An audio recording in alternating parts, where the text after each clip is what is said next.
Britain की social media पर किया जा रहा है बड़ा दावा।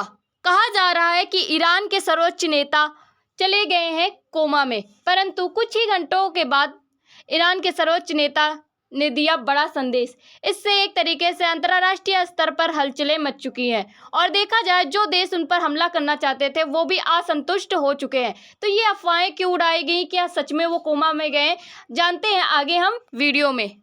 तो सबसे पहले न्यूज़ की बात करते हैं। तो न्यूज़ में जो कि hours before Iran new Ayatollah Mojtaba Khamenei shared his first message, UK media report he is in a coma. मतलब यूके की जो मीडिया रिपोर्ट के अनुसार बताया गया कि वो कोमा में है, परंतु जो ईरान के न्यू लीडर हैं या कहा जाए तो उनके द्वारा एक तरीके से मैसेज भी शेयर किया गया है कुछ घंटों के बाद, जिससे कि पुष्टि हो गई कि वो कोमा में नहीं है। ईरान के नए जो कि आयतुल्लाह मोज्तबा खमेनेई जो कि पहला संदेश और कोमा की अफवाहें ये बहुत ज़्यादा उड़ने लगी। हाल ही में क्या हुआ, ईरान के एक धार्मिक नेता हैं वो मोज्तबा खमेनेई, जो कि ये एक तरीके से ईरान के एक सर्वोच्च नेता भी कहे जाते हैं। तो ब्रिटेन की मीडिया में ऐसा दावा किया जाने लगा कि जो मोज्तबा खमेनेई है वो कोमा में चले गए, परंतु क्या हुआ कि उसके ये अफवाह उड़ने के कुछ ही घंटों के बाद उन्होंने पहला अपना संदेश दिया और इस पर उन्होंने चर्चा भी की कि किस तरीके से उन्हें कोमा में मतलब एक तरीके से झूठी अफवाहें उड़ाई जा रही हैं। वहीं पर अंतर्राष्ट्रीय स्तर पर जो कि एक तरीके से चर्चा भी होना शुरू हो गया। तो ये जो कि एक तरीके से खबर है। वहीं पर अगर हम बात करें मोज्तबा खमेनेई कौन है, तो मोज्तबा खमेनेई जो कि ईरान के एक प्रभावशाली धार्मिक नेता है और अगर देखा जाए तो ये सर्वोच्च नेता जो अली खमेनेई थे उनके बेटे थे। वहीं लंबे समय से क्या हो रहा था, ईरान की राजनीति और धार्मिक में इन्होंने एक तरीके से कदम बढ़ाया और कहा जाए तो इन्होंने एक तरीके से प्रभावशाली व्यवस्था को भी लाए। तो ये एक मतलब है ईरान के सर्वोच्च नेता माने जा रहे हैं और युद्ध में इनकी बहुत बड़ी भूमिका है। वहीं ईरान में आयतुल्लाह का पद क्या है, तो आयतुल्लाह जो कि शिया इस्लाम के एक उच्च धार्मिक पद पर हैं और ये क्या कर रहे हैं, ईरान को एक तरीके से हैंडल कर रहे हैं। वहीं धार्मिक नेतृत्व के साथ में ये राजनीति पर भी गहरा प्रभाव डाल रहे हैं। सर्वोच्च नेता देश की सेना को, विदेशी नीति को और न्याय व्यवस्था को, इन सब चीज़ों को देखते हैं। तो ये सारे ये भी मतलब कार्य कर रहे हैं और एक तरीके से देखा जाए सर्वोच्च नेता जो कि आप जैसे मान सकते हो कहीं भी के देश के जैसे राष्ट्रपति हो गए, वैसे ही ये सर्वोच्च नेता है और अपने देश के मतलब है जो भी समस्याएं होती हैं इन सब चीज़ों को देखते हैं और युद्ध में यही एक तरीके से हैंडल कर रहे हैं सारे युद्ध को। वहीं पर कोमा की खबर कैसे आई, तो ब्रिटेन के कुछ मीडिया संस्थाओं ने ऐसा दावा किया कि उनकी जो कि मतलब है जो स्वास्थ्य है वो बिल्कुल भी सही नहीं है और वो कोमा में चले गए हैं। ऐसी खबरें जो कि सोशल मीडिया पर बहुत तेज़ी से फैलने लगती है। आपको पता है सोशल मीडिया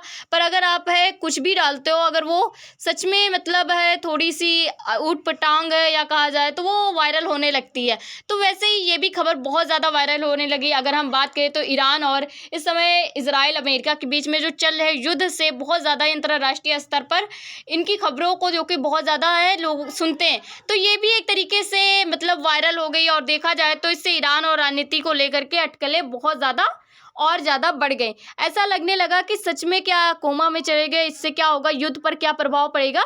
तो फिर बाद में क्या हुआ कि ये संदेश आने से सारी पुष्टि हो गई। पहला संदेश जारी किया इन्होंने इन खबरों के कुछ ही घंटों के बाद। उन्होंने क्या किया कि खमेनेई मोज्तबा जो खमेनेई है उन्होंने पहला जो कि सार्वजनिक संदेश जारी किया, जिससे कि एक तरीके से अंतर्राष्ट्रीय स्तर पर जो कि बातचीत होना शुरू हो गई और ऐसा लगने लगा कि ये जो खबर है ये पूरी तरह से गलत है और ब्रिटेन की मीडिया ने इस तरीके की खबर को कैसे मतलब प्रसारण होने दिया। वहीं पर कोमा की खबरों पर सवाल उठाने लगे लोग और विशेषज्ञ का कहना है ये फेक है और अपुष्टि खबर है, जिससे कि एक तरीके से हलचल मचाना चाहती थी ये खबर ईरान में। तो ये सारी चीज़ें विशेषज्ञों के द्वारा कहा जा रहा है। वहीं पर अगर हम बात करें तो मुख्य संदेश क्या है, तो इसमें जैसे अगर देखा जाए तो संदेश के तौर पर हम देखें तो संदेश में ईरान की स्थिरता और एकता पर जोर दिया गया है। ये संदेश एक तरीके से ये दिखाता है कि ईरान अभी भी खड़ा हुआ है और एक तरीके से स्थिर है और सब लोग एकजुट हैं। वहीं पर जनता में शांति बनाए रखने की अपील भी की गई है, क्योंकि ये जो अफवाह थी इससे बहुत ज़्यादा मतलब एक तरीके से हलचलें मच चुकी थी और देखा जाए तो हड़कंप हो चुका था। तो इस इस संदेश ने क्या किया कि एक तरीके से कहा गया शांति बनाए रखें और एकता के साथ में रहें। अंतर्राष्ट्रीय दबाव के बीच मजबूत नेतृत्व के साथ में, जो कि एक तरीके से देखा जाए तो ईरान के जो सर्वोच्च नेता हैं वो उठ रहे हैं। तो इस तरीके से इनके मुख्य संदेश का हम या उद्देश्य को देख सकते हैं। वहीं ईरान की राजनीतिक स्थिति की बात करें तो ईरान में क्या हो रहा है कि हाल ही के समय में ईरान की कई जो कि कई संकटों से गुजर रहा है। बहुत सारे स्कूलों पर अटैक किया जा रहा है, बहुत सारे मिलिट्री बेस पे अटैक किया जा रहा है और भी बहुत सारे जो कि एक तरीके से ईरान को आर्थिक तौर से गिराया जा रहा है। वहीं पर क्षेत्रीय तनाव, पश्चिमी देशों से टकराव बहुत ज़्यादा बढ़ता चला जा रहा है, क्योंकि अगर हम बात करें तो अमेरिका के साथ में ब्रिटेन भी, ये भी देश जो कि शामिल हो रहे हैं। वहीं पर इजराइल तो है ही, और इस तरीके से देखा जाए तो ईरान पर जो कि बहुत सारे देश हावी हो रहे हैं, परंतु ईरान फिर भी जो कि इन देशों से लड़ रहा है। वहीं विशेष रूप से ईरान और इजराइल के बीच में जो कि बहुत ज़्यादा पहले से ही तनाव रहा है और भी बहुत ज़्यादा जो कि युद्ध हो रहे हैं। तो ये एक तरीके से देखा जाए तो बहुत ज़्यादा ही ईरान पर जो कि इस समय जो स्थिति है, उस बीच में ये खबर ने बहुत ही ज़्यादा हलचल मचा दी थी। वहीं पर ब्रिटेन मीडिया की भूमिका की बात की जाए तो कुछ ब्रिटेन मीडिया रिपोर्टों ने स्वास्थ्य को लेकर के ये दावा किया था, लेकिन कुछ लोगों ने इस चीज़ को और भी मतलब ऊपर है बढ़ा लिया और बढ़ा चढ़ा करके कह दिया कि वो कोमा में चले गए, लेकिन आधिकारिक पुष्टि इसकी अभी भी नहीं थी।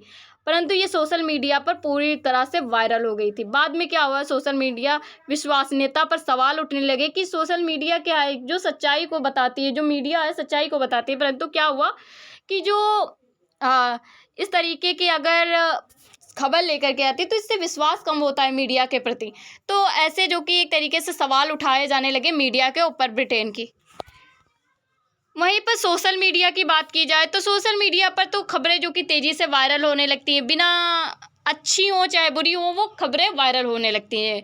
तो इसमें भी सोशल मीडिया में तो बिना पुष्टि के ऐसी खबर वायरल होने लगती है और ऐसी जानकारी जो कि फैलने लगती है। वहीं पर इससे भ्रम और अफवाहें बहुत ज़्यादा पैदा हो सकती है। साथ ही साथ देखा जाए तो इससे तनाव भी बढ़ सकता है। तो ऐसी अफवाहों ने जो कि एक तरीके से तनाव को बढ़ाने की कोशिश की, परंतु आखिर में क्या हुआ, कुछ घंटों बाद जो कि संदेश आ जाने से ये जो भ्रम और अफवाहें हैं ये ख़त्म हो गई।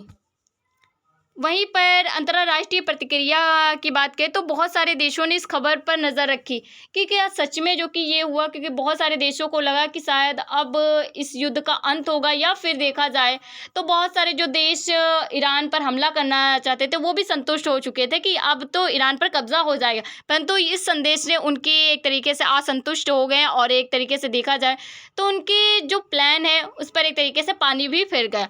वहीं पर मध्य पूर्व में राजनीति में जो बदलाव की संभावना पर चर्चाएं बहुत ज़्यादा हो रही हैं कि किस तरीके से राजनीति में बदलाव आ रहा और किस तरीके से ईरान जो कि एक तरीके से खड़ा हुआ है और इन देशों से युद्ध कर रहा है। तो ये अंतर्राष्ट्रीय प्रतिक्रिया के तौर पर हमने देखा कि यहाँ इस तरीके से ये सारी चीज़ें। वहीं हम भारत की बात करें तो भारत के लिए मध्य पूर्व में स्थिरता बहुत ही ज़्यादा महत्वपूर्ण है। हमें पता है भारत बहुत ज़्यादा तेल, बहुत सारी गैसें खरीदता है और अगर ये स्थिरता ना बनी रही तो भारत के लिए बहुत सारी समस्याएं आ जाएंगी। वही भारत का तेल आयात और व्यापार के क्षेत्र में भारत का बहुत ज़्यादा नुकसान होता चला जा रहा है। और एक तरीके से देखा जाए तो जो मतलब एक तरीके से जो मतलब ईरान वाला जो एरिया है वहाँ से जो निर्यात होता था भारत का, ये भी रुका हुआ है। तो भारत को इससे बड़ी समस्याएं हो रही हैं। अगर देखा जाए तो इसमें आप किसी भी राजनीतिक बदलाव पर देखा जाए तो असर भारत पर भी पड़ रहा है। अगर मध्य पूर्व में कुछ हो रहा है इस युद्ध में तो भारत पर भी बहुत ज़्यादा असर पड़ रहा है। तो भारत सिर्फ यही चाहता है कि शांति बनाए रखें और जो ऐसी खबरें हैं इसकी अवहेलना करता है भारत। और देखा जाए तो भारत में जो कि एक तरीके से राजनीति बदलाव पर बहुत ज़्यादा असर पड़ रहे हैं और जो तेल आयात है इन सब चीज़ों पर भी भारत पर बहुत ज़्यादा असर पड़ रहा है। वहीं पर निष्कर्ष की बात करें तो मुजतबा खamenei से ये जुड़ी जो कोमा की खबर है ये पूरी तरह से विवादित रही है, परंतु कुछ समय बाद जब उनके ये संदेश आ जाने से ये विवाद भी ख़त्म हो गया। वहीं पर इनका संदेश सामने आने से ये अफवाहें, सवाल, सारी जो भी चीज़ें थी सब समाप्त हो गई और फिर से जो कि एक मजबूत लीडर उठ खड़ा हुआ। वहीं पर अंतर्राष्ट्रीय राजनीति ये सूचना अफवाहों दोनों तेज़ी से फैलने लगी और इससे एक तरीके से अवहेलना भी ब्रिटेन की मीडिया की हुई कि उन्होंने एक तरीके से पुष्टि नहीं की और इस तरीके से अफवाहें उड़ाना शुरू कर दी। तो ये जो कि निष्कर्ष था। एंड अगर हम बात करें तो जो ईरान के सर्वोच्च नेता हैं वो कहीं भी वो कोमा में गए ही नहीं है। बस ये एक तरीके से अफवाहें थी जो कि सोशल मीडिया पर फैलने लगती हैं बिन बात के। तो आज के लिए इतनी video. Thank you for watching.